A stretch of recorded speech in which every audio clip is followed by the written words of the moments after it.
Aujourd'hui, mardi 4 mai, 22e jour du mois de Iyar, 37e jour du Homer, et l'avant-dernier chapitre de Pirkei Avot, 5e chapitre de Pirkei Avot.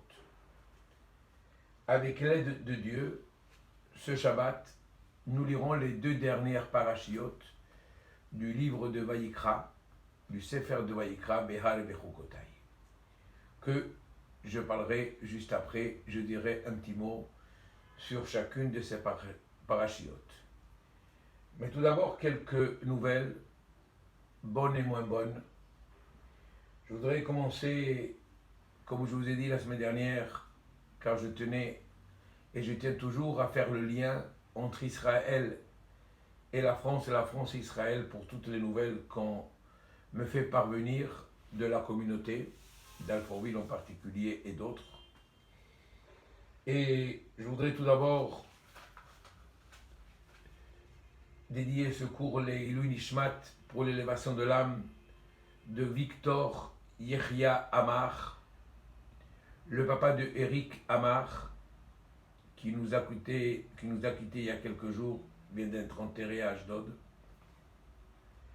Ainsi, les Ilui Nishmat Sasson Alevi, dont nous allons rappeler cette semaine, mercredi soir, déjà les Shloshim.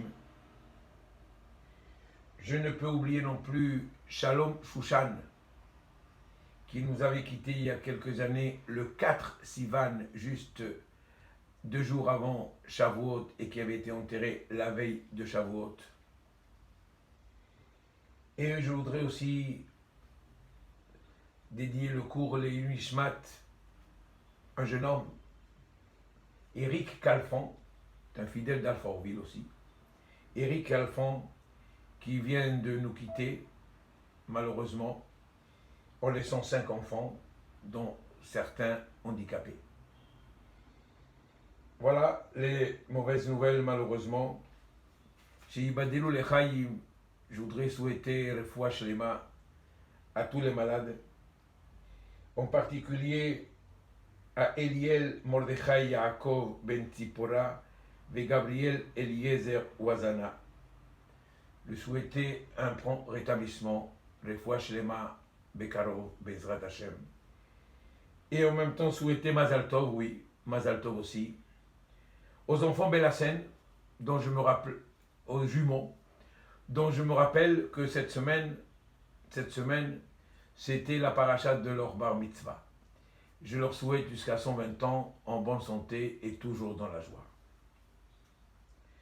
Mes chers amis, malheureusement, je ne pourrai pas commencer le Dvar Torah habituel sans évoquer le drame qui est arrivé cette semaine ici, en Israël, à Méron, dont effectivement tout le monde est au courant.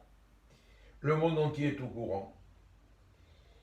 Et pas seulement les familles qui sont endeuillées doivent être tristes et sont tristes.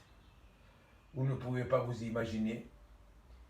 Ce jour qui devait être à l'origine un jour de joie, le jour de l'Ag BaOmer, le jour de la Hilwa de Rabbi Shimon Bar Yochai, dans un lieu sacré, est devenu un jour de deuil national en Israël, mais tous les juifs du monde doivent aussi se sentir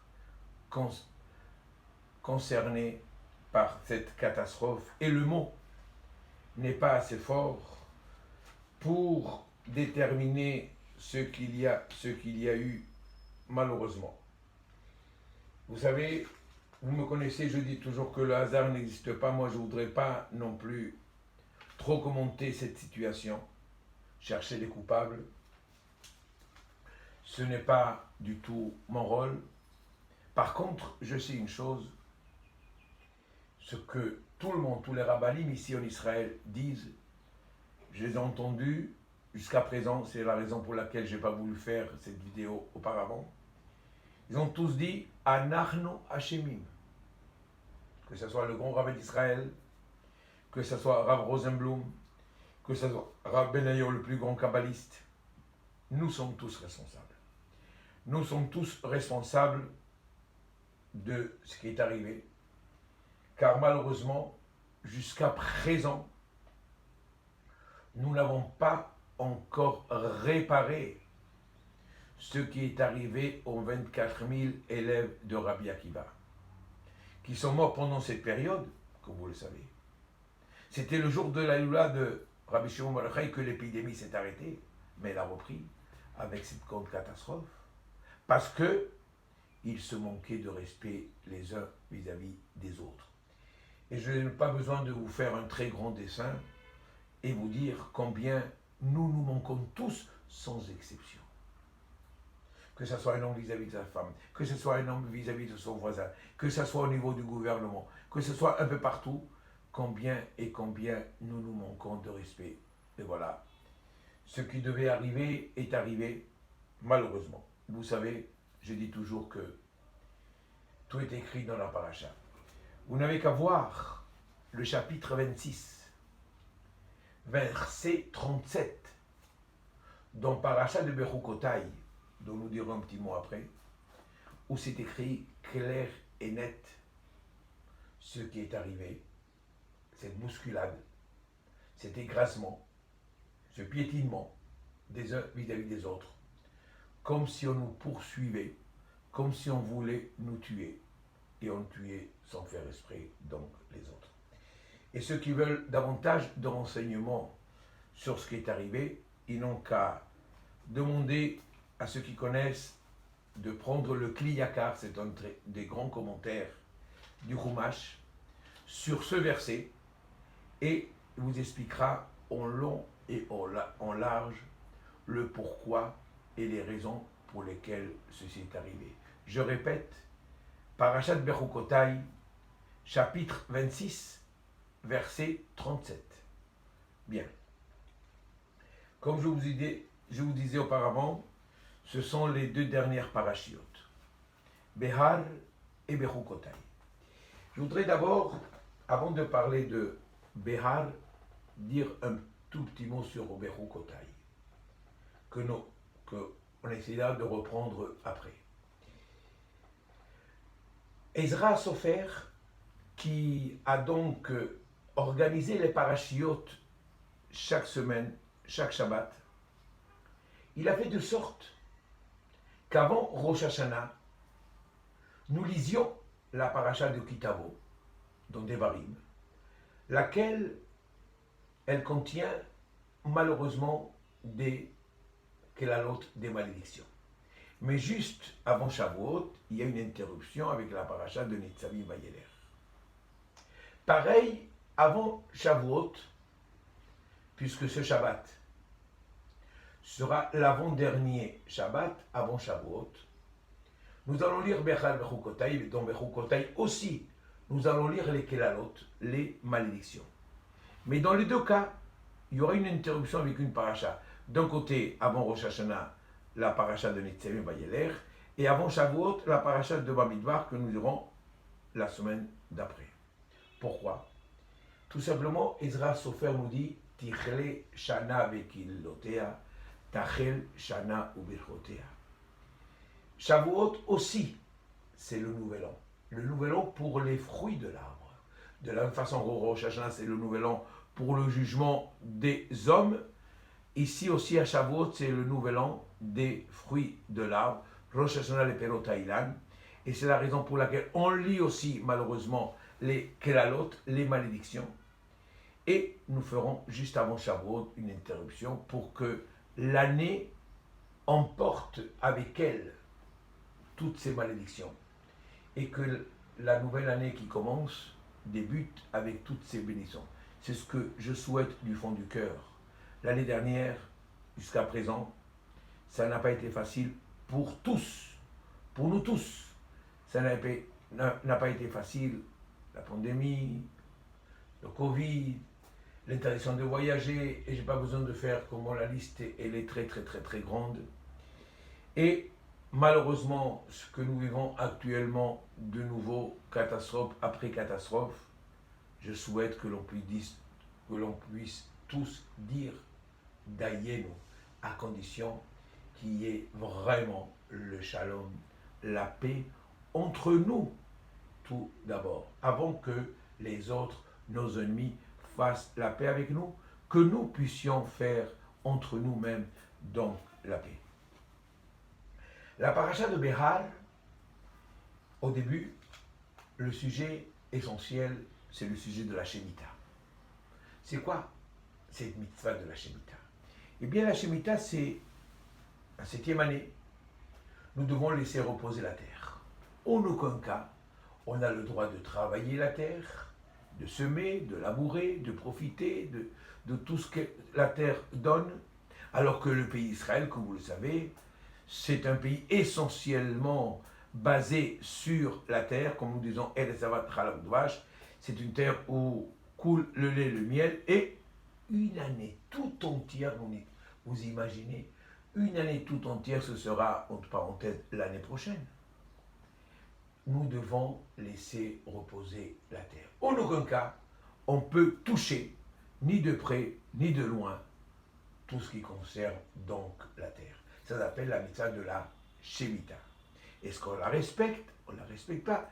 C'est un autre sujet. Oui, on la respecte. Parce que nous faisons non pas un détour de la halakha, mais comme le Hametz à Pessar nous vendons aussi cette année la terre aux étrangers. Comme ça, cette-ci ne nous appartient pas pendant une année. Et c'est pourquoi que certains, dans ce cas-là, permettent. Je dis bien certains, pas tous. En tout cas, mes chers amis, c'est une mitzvah très bizarre.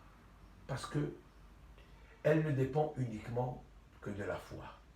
Vous imaginez quelqu'un qui a travaillé toute sa terre pendant 6 ans, et maintenant qu'elle commence à donner des fruits, cette terre, on lui dit, monsieur, tu ne touches pas. Ou on a confiance en Dieu, ou on n'a pas confiance en Dieu. Donc c'est une mitzvah essentiellement basée sur la confiance en Dieu, sur la foi en Dieu et rien d'autre. Vous savez, toutes les mitzvot que nous faisons, en général, nous pouvons trouver un sens à la mitzvah. Nous pouvons trouver une logique à la mitzvah. Par exemple, le respect des parents. On comprend très bien pourquoi est-ce que la Torah nous demande de respecter les parents. Ils nous ont donné la vie, on leur doit beaucoup. Alors c'est tout à fait normal que nous puissions les respecter, que nous devons donc les respecter. Mais lorsque nous arrivons à la mitzvah de la Shemitah, pourquoi? Donc si nous faisons cette mitzvah, c'est uniquement pour faire plaisir à Dieu. Parce que nous sommes convaincus que c'est lui le maître de la terre et que c'est lui et seul lui peut nourrir le monde dans son ensemble. S'il veut envoyer la pluie, il enverra la pluie. S'il ne veut pas envoyer la pluie, il n'enverra pas la pluie. C'est la raison pour laquelle, au début de la paracha, on nous dit Behar Sinaï. Cette mitzvah a été donnée au mont Sinaï.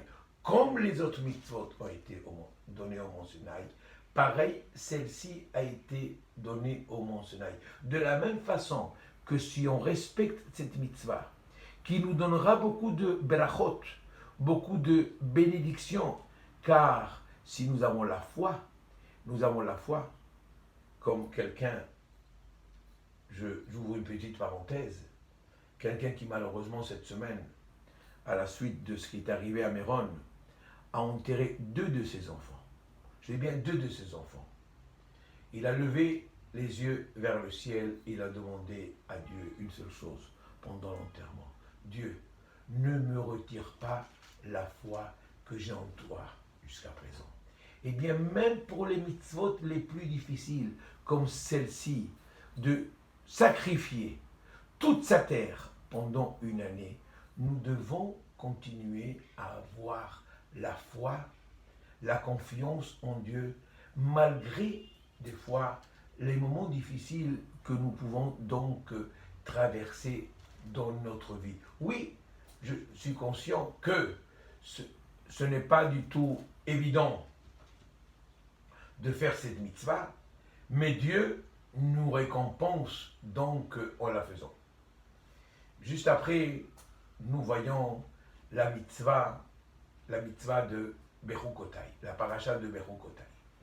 Dans celle-ci, effectivement, nous trouvons une partie qui est consacrée aux malédictions. Mais moi, je voudrais simplement au départ, Im Bechukotai telechu, veit mitzvotai tishmeru. Si nous suivons les lois de l'Éternel, si nous sommes fidèles aux mitzvot, et Rashi nous explique, Shetiyu amelim batorah. Eh bien, je crois qu'on n'a peut-être pas assez encore compris quel est notre devoir. Notre devoir, tout d'abord, c'est de s'asseoir et retirer de son esprit toutes ses occupations au quotidien et se consacrer tout d'abord en faisant tous les efforts possibles et inimaginables pour l'étude de la Torah. Tiyu amelim batorah, il faut s'efforcer vraiment, et même en perdant un tout petit peu de ses forces pour l'étude de la Torah, car on ne peut pas accomplir les mitzvot si on n'étudie pas, si on ne connaît pas. Et la Torah elle-même nous promet beaucoup de berachot, beaucoup de bénédictions, beaucoup de satisfaction personnelle. Et c'est ce que je vous souhaite à vous tous en cette veille de fête de Shavuot, d'avoir toutes les bénédictions possibles, d'être comblé de berachot au niveau matériel et au niveau spirituel. Shabbat Shalom.